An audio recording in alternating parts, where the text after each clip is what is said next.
Expanding to the Japanese marketplace. In order for a business to properly expand to a foreign marketplace, we need to focus on three main topics. What are their social customs? What are their economic customs? And what are their values?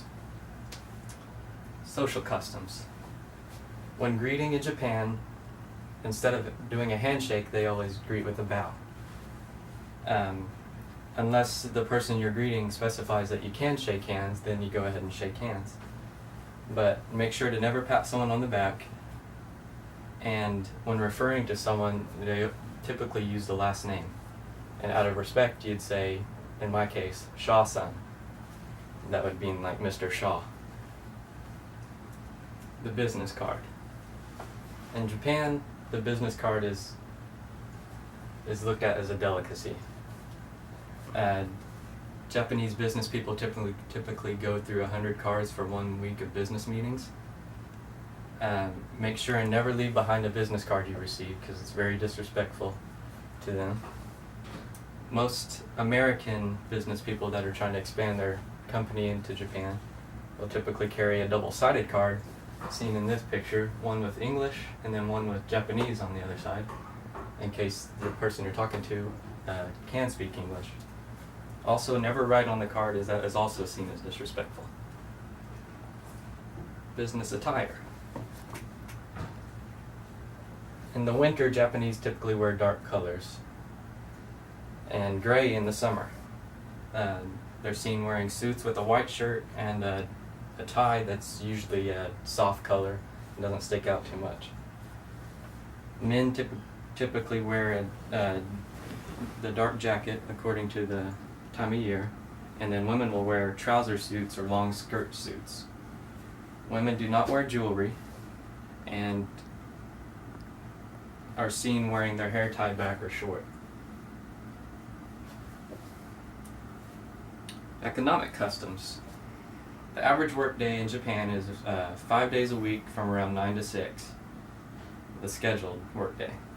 Lunch is taken anywhere from 11:30 to 1:30, but many employees will say after the shift is over and usually arrive 30 minutes before the shift. Even after the shift is over, many of the employees go out and hang out with each other afterwards. Business communication. In Japan, many businesses start the day with a meeting. The manager will go over what topics they want to cover that day and usually inspire people to work harder.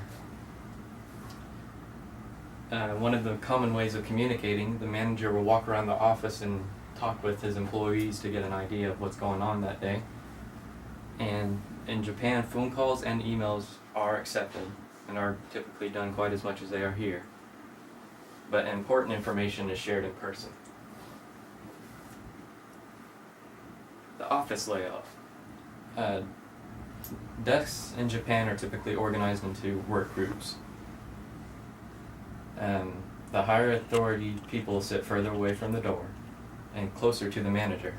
The manager of that branch will typically face the entire group of employees, but if they have branch managers, they typically have their own office. Values. In Japan, they have a highly competitive economy. They used to have one of the world's strongest economies before the recession they're facing, and they do choose competition over cooperation. Thrift versus enjoyment of the moment. Never rush negotiations in Japan. Japanese highly value enjoyment of the moment, even outside of the work world. Politeness versus factual honesty. In Japan, customers are seen to be loyal to those who are loyal to them. Customers have long-term relationships with the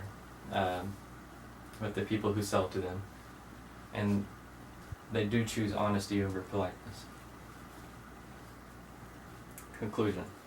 3 main topics to take out of this lecture would be to never underestimate the Japanese business card, to always greet someone with a bow just to be safe, never shake hands, and to be honest and loyal with their customers to gain trust from them. Thank you.